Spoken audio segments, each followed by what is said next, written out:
어제 우리가 25장 솔로몬의 잠언이라는 제목이 붙었고, 이것은 유다 왕 히스기야 때 편집된 것이다 라고 해서 25장부터 5장에 걸쳐서 솔로몬의 잠언을 우리가 묵상하고 있습니다. 반복되는 구절들이 이렇게 자주 나옵니다. 잠언에서는 앞쪽에서 중간 또 끝부분으로 가면서 반복되는 어구들이 있어요. 아마도 이것은 편집하면서 그 앞에서 언급한 잠언들 다시 포함시킨 것은 아닐까 하는 생각이 듭니다. 특별히 22절 말씀도 우리가 묵상했던 말씀이고 또 19절의 말씀도 그렇습니다. 22절 보면 남의 말 하기를 좋아하는 자의 말은 별식과 같아서 뱃속 깊은 데로 내려가느니라. 별미, 그러니까 남의 말 하는 것을 별미처럼 여기고 그래서 이 뱃속으로 술술 넘어간다, 이런 표현들은 뭐 자주 나오기도 하죠. 오늘 말씀은 미련한 자와 게으른 자에 대한 두 가지 언급이 나와요. 우리가 뭐 들어도 알겠지만 공동체에게 유익하지 않은 사람, 특히 게으른 자 그리고 미련한 자, 이 두 부류인데요. 우선 미련한 자에 대해서 이렇게 이야기합니다. 1절에 여름에 눈 오는 것 그리고 추수 때에 비 오는 것 같다. 지난번에 한번 비 오고 우박 쏟아진 적 있죠, 우리 주중에. 그래갖고 제가 걱정됐던 게 뭐 비닐하우스로 농사 짓는 분들은 그래도 요즘 비닐하우스는 많이 좋아졌다고 해요. 그래서 튼튼하다고 하는데 이렇게 비닐하우스가 아닌 농작물들은 좀 피해를 입겠거니, 이런 생각이 좀 들었어요. 제가 전에 있었던 안동 지역은 과수농가가 많아서 우박 떨어지면 피해가 뭐 이만저만이 아니에요. 그 사과라든지 이런 데 흠집만 났다 하면 이제 상품 가치가 떨어지다 보니까 미련한 자가 그렇다는 거예요. 공동체를 흠집 내고 이런 사람들이 여름에 눈 오는 것, 추수 때에 비 오는 것 같이 번거롭고 피해를 주고 아름답지 못하다라고 하는 것입니다. 3절에 보면 말에는 채찍이요 나귀에는 재갈을 물려서 통제를 하잖아요. 그런데 이 미련한 자의 등에는 막대기로 통제할 것에 대해서 이야기해요. 얼마나 공동체의 유익이 안 되면 이런 이야기까지 나오겠어요. 한번 보세요. 말, 나귀, 그러니까 미련한 자를 짐승처럼 다루고 있다는 것을 우리가 기억하셔야 돼요. 그만큼 이 미련한 자가 해악을 끼친다라고 하는 것이죠. 4절 미련한 자의 어리석은 것을 따라 대답하지 말라. 두렵건대 너도 그와 같을까 하노라. 이 미련한 자가 이야기하는 것들에 대해서 맞장구 치고 공감을 표시하지 말라는 거예요. 그것이 오히려 그 사람으로 하여금 지혜롭다 여김을 받을까 걱정하라고 얘기하는 거예요. 이 사람은 얘기해놓고 다른 사람이 맞장구 쳐주고 동의해주면 자기 말이 옳고 자기 말이 지혜로운 것으로 이해하고 계속해서 반복해서 그 일들을 행한다라고 하는 것이에요. 마찬가지로 이 말씀이 잠언에서도 자주 등장하는 말씀이에요. 우리가 좀 뒷부분에 또 한번 그것을 다룰 테니까요. 8절에 미련한 자에게 영예를 주는 것은 돌을 물매에 매는 것과 같고 미련한 자의 입의 잠언은 술 취한 자가 손에 든 가시나무 같으니라. 이게 뭐예요? 술 취한 사람이 가시나무를 들었다라고 생각을 해보세요. 그 옆을 지나가는 것이 위험하죠. 이 사람이 술 취해서 저걸 또 애꿎은 사람한테 피해를 입힐까, 이 가시나무를 휘둘러서. 이럴 정도로 미련한 자에 대한 경계를 드러내고 있어요. 또 미련한 자는 장인이 온갖 것을 만들지라도 미련한 자를 고용하면 지나가는 행인을 고용함과 같다 그랬어요. 그러니까 아무리 기술이 좋더라도 미련한 자를 그 동종 업계에서 미련한 자를 고용하잖아요. 그러면 그냥 지나가다가 이 기술 없는 아무나 그냥 잡아다가 일 시키는 것과 다름이 없다라고 하는 거예요. 저희 집이 예전에 이제 음식 장사를 좀 했었어요. 여러 가지 분식도 하고 중화요리도 하고. 저 분식은 그래도 지금 배워놓은 게 있으니까 좀 했는데 중화요리 할 때는 기술자를 불러서 저희가 했어요.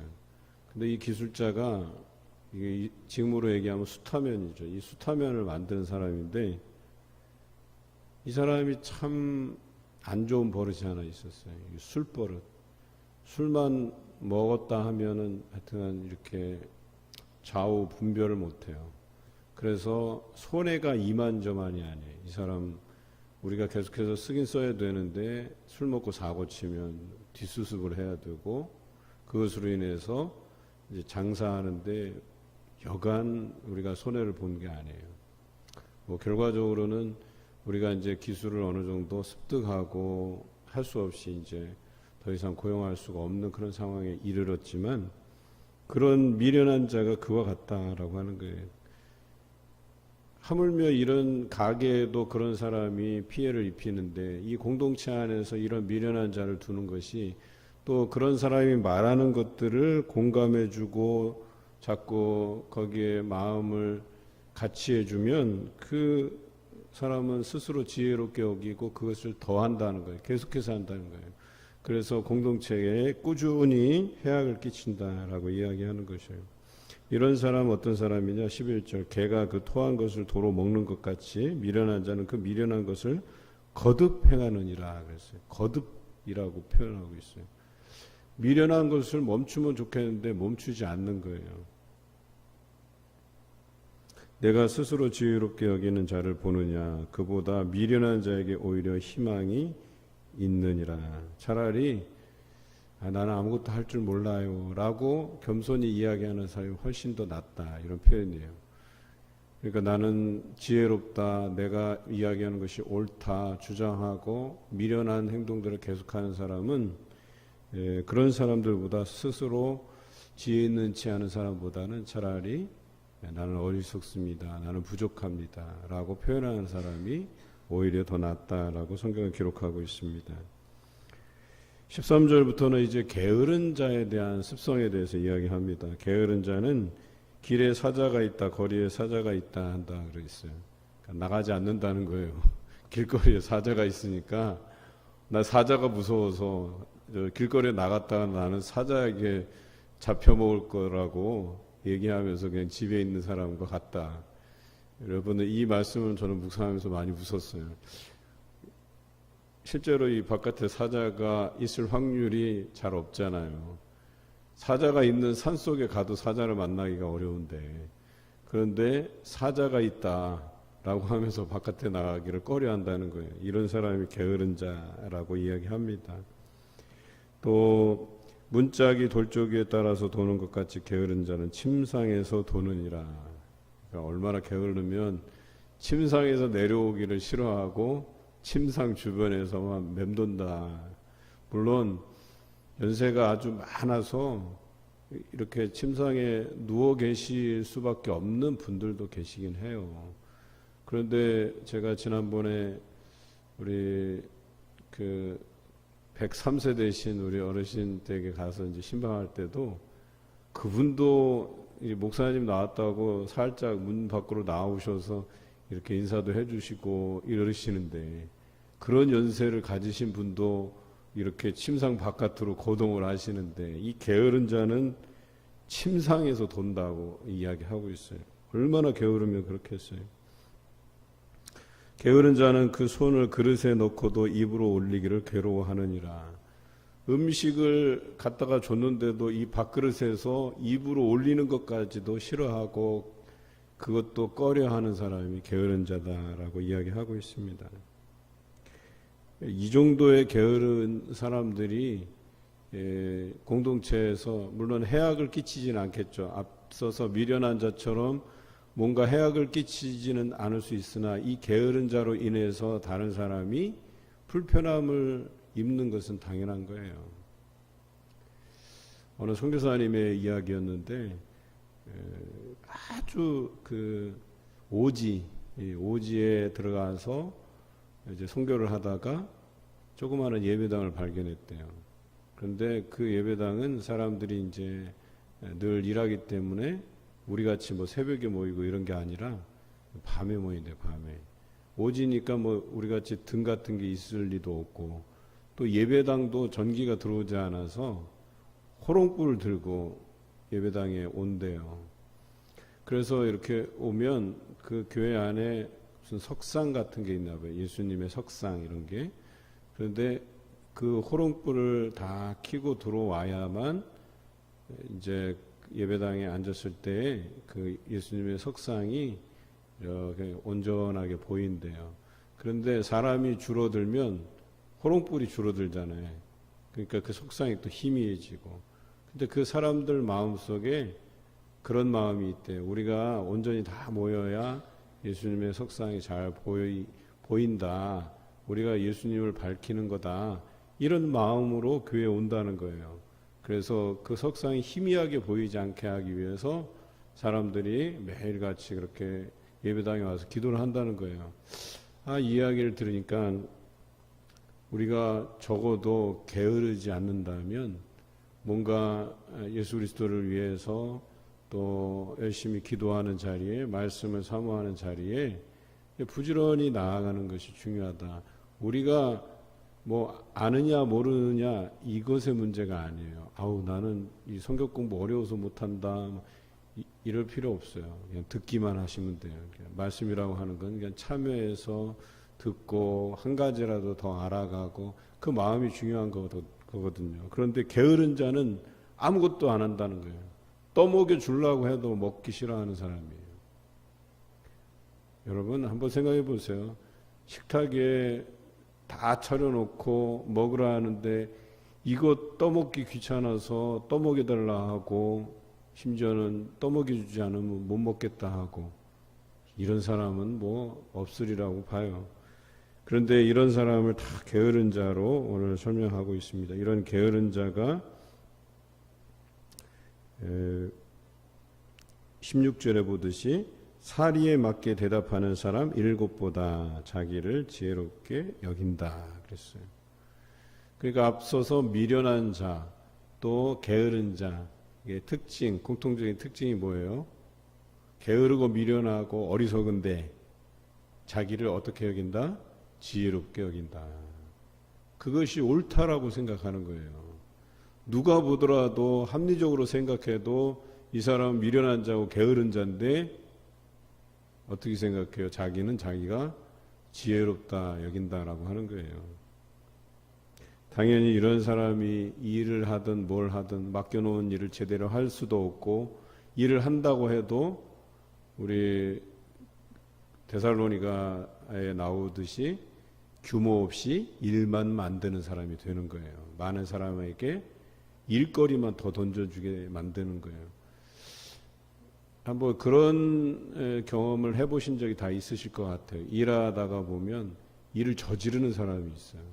그 속마음으로는 차라리 왜 저러려면 나와서 저렇게 일하는데 방해하나, 이런 생각을 하는 사람도 있어요. 그게 마음에 굉장히 불편해요. 차라리 나오지나 말든지. 그냥 저 사람이 지나간 자리들은 다 내가 수습을 해야 돼, 우리가.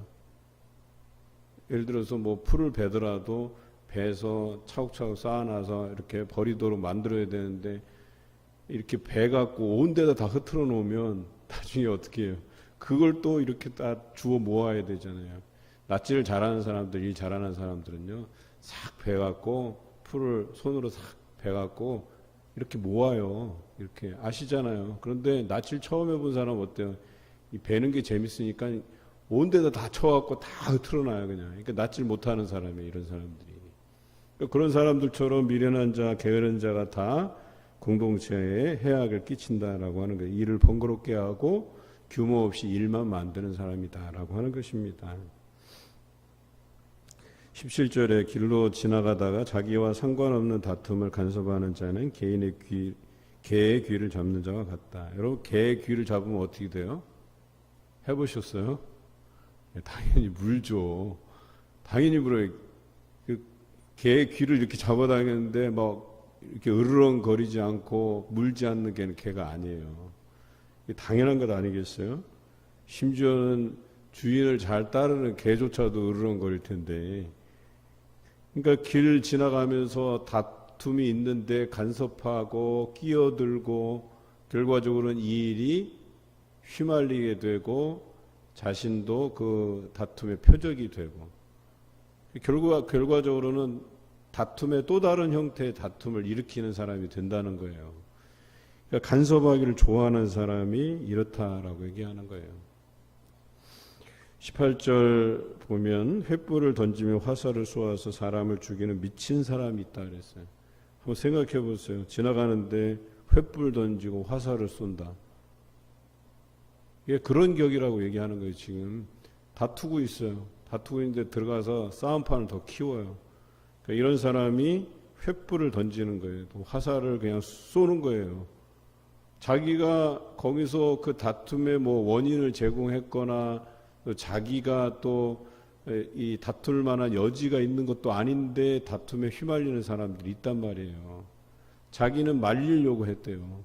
그 말리는 게 오히려 싸움을 돋우게 되고 커지게 만든다 그래요. 20절에 그걸 어떻게 표현하냐면 20절 21절에 숯불위에 숯을 더하는 것, 타는 불에 나무를 더하는 것과 같다 그랬어요. 그러니까 불을 지피는 거예요. 더 막 이런 사람들이. 그러니까 미련한 자, 게으른 자들이 뭐예요?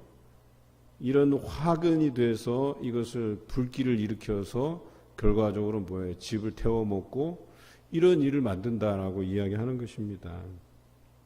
그런데 그 사이에 뭐가 끼어 있냐면 19절이 끼어 있어요. 자기의 이웃을 속이고 말하기를 내가 희롱하였다 하는 자도 그렇다. 지나가면서 횃불 던지고 화살 쏘는 미친 사람과 같다라고 이야기하는 거예요. 이런 사람을.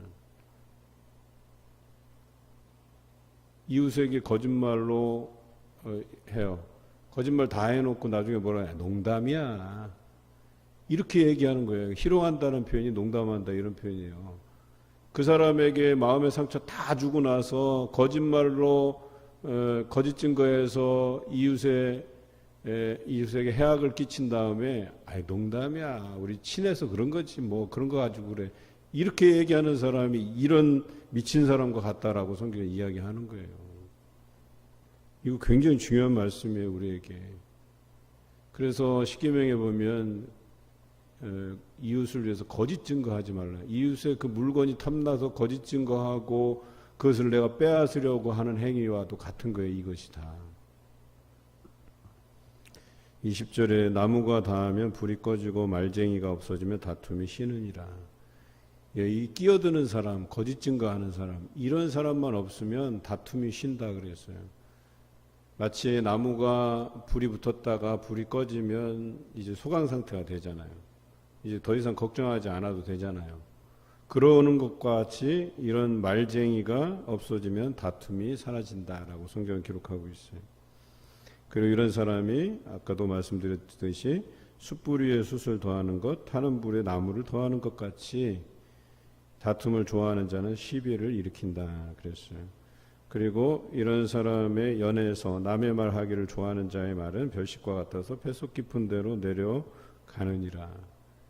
여러분 이렇게 별식 또 만나는 음식은 또 먹고 싶어지잖아요. 그래서 가서 그 식당은 애용하게 되잖아요. 그런데 어리석은 자, 게으른 자, 이 미련한 자들이, 이 악한 자들이 이런 사람과 같은 거예요. 남의 말을 해보니까 달콤해요. 그리고 사람들도 좋아해요. 참 신기하죠? 남의 말 하는데 무슨 특종, 뉴스에서 특종 이렇게 소식을 들은 것처럼 그걸 가지고 희덕거리고 또 그 말을 다른 사람들에게 옮기고 온 동네에 화제거리를 만들어버리고, 그래서 아까 표현한 것처럼 게으른 자, 미련한 자의 그 행위는 스스로 지혜롭게 여기고 끊이지 않게 하고 거듭 행한다 그랬어요. 이게 약한 자의 습성이라는 거예요. 그게 지혜로운 것인 줄 알고 거듭해서 반복해서 매번 그 이야기를 꺼내놓는다는 거예요. 여러분 정말 생각이 없는 사람 제외하고는요 한 2번, 3번 얘기하면 다 알아들어요. 모르는 사람이 어디 있어요. 우리가 귀가 들리지 않는 이상에는 누가 얘기하면 아, 그렇겠구나. 두 번 와서 이야기해요. 그런 마음이 있구나. 그 정도 하면 다 알아듣는 이야기를 가지고 또 이야기하고 또 이야기하고 또 이야기하고 나중에는 그 이야기들을 반복해서 해서 무슨 우리에게 유익이 있는지를 다시 한번 고민해 봐야 된다는 거예요. 어떤 사람들은 그런 이야기들에 대해서 반응을 차갑게 해요. 오늘 성경에 보면은 그런 사람들처럼 대답하라고 해요. 차라리 그런 미련한 자의 이야기를 들을 거면 그 사람이 미련한 것처럼 얘기하는 것처럼 미련한 말로 그에게 답변해 주라고 이야기합니다. 성경은. 오죽했으면 그렇게까지 반응하라고 이야기했겠어요.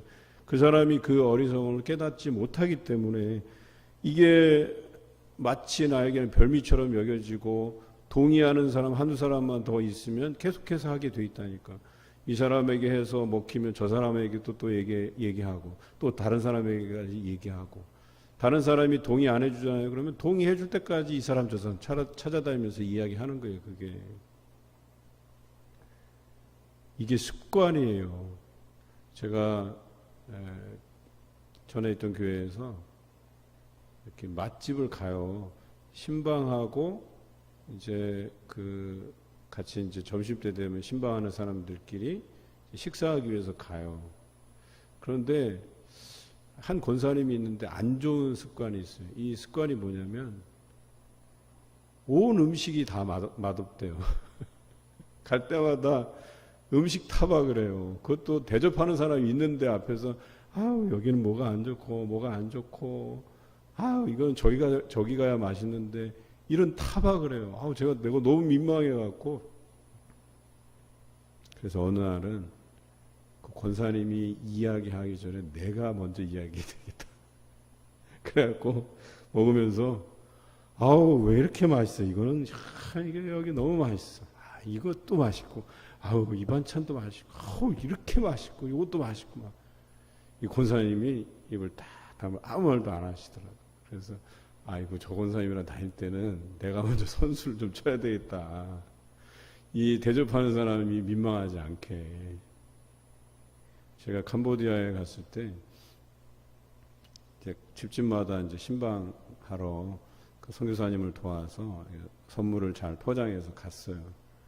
그런데 거기에서 마시는 차가 있어요. 여기는 여름에 무더운 날에 마시는 따뜻한 차가 있는데 이 차를 대접해 주셨는데 딱 보니까 개미가 둥둥둥둥 떠 있는 거예요. 이 둘레에 그냥 그것도 수십 마리가 그냥 이걸 어떻게 해야 하나 고민하다가 그냥 눈 딱 감고 마셨어요 그걸. 그리고 또 이제 민박하러 이제 잠을 자러 갔는데 이제 밤이니까 전등불도 없고 밤이니까 뭐 하여튼 거기 받아두는 물로 대충 샤워하고 자고 아침에 일어나 보니까 모기 유충이 거기에 그냥 그득하게 그냥 떠 있는 거예요. 그래도 어때요? 그 목회자가 가서 집주인한테 이게 이러니 저러니 그 못 사는 나라 우리도 옛날에 다 그랬어요. 그걸 이렇게 문제 삼고 아우 이거 못 먹겠다고 이거 다시 타달라고 그래봐 얼마나 민망하겠어요. 그런데 게으른 자, 미련한 자, 악한 자들이 다 그래요. 그런 것을 문제 삼고 그거 별거 아니잖아요. 굳이 사람들 마음 상하게끔 해갖고 뭐 좋을 게 있다고.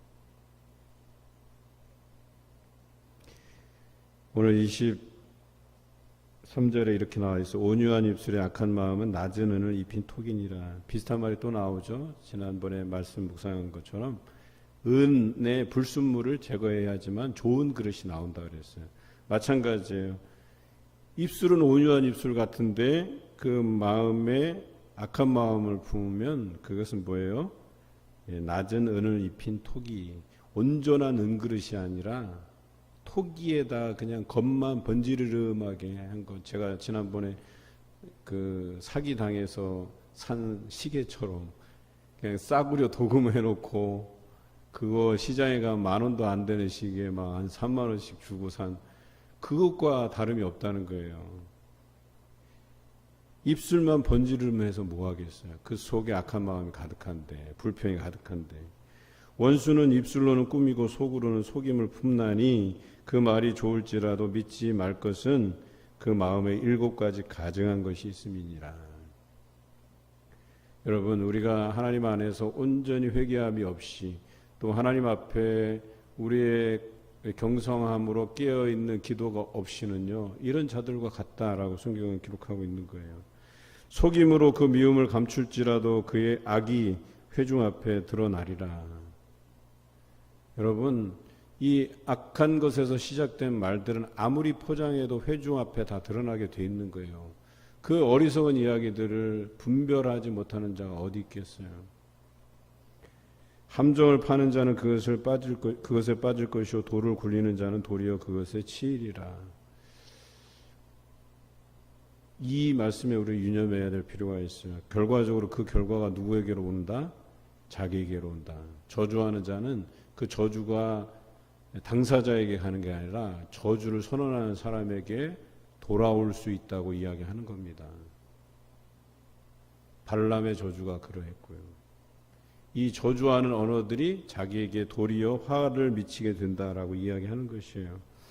거짓말하는 자는 자기가 행한 자를 미워하고 아첨하는 입은 패망을 일으키니라. 왜 패망이라는 표현을 썼냐? 우리가 지난번에 얘기했듯이 지금 이 남유다가 처한, 히스기야 왕이 처한 엄중한 현실 안에서 공동체가 하나의 마음을 이루지 못하면 결과적으로 패망에 이르게 된다라고 하는 것을 이야기하려고 하는 것이에요. 그래서 이웃들 간에 또 공동체 안에 미련한 자, 게으른 자를 제하고 마음을 합하고 또 하나님께서 우리에게 요구하시는 삶을 살아나가는 귀한 오늘 하루 되시기를 주님의 이름으로 기원합니다.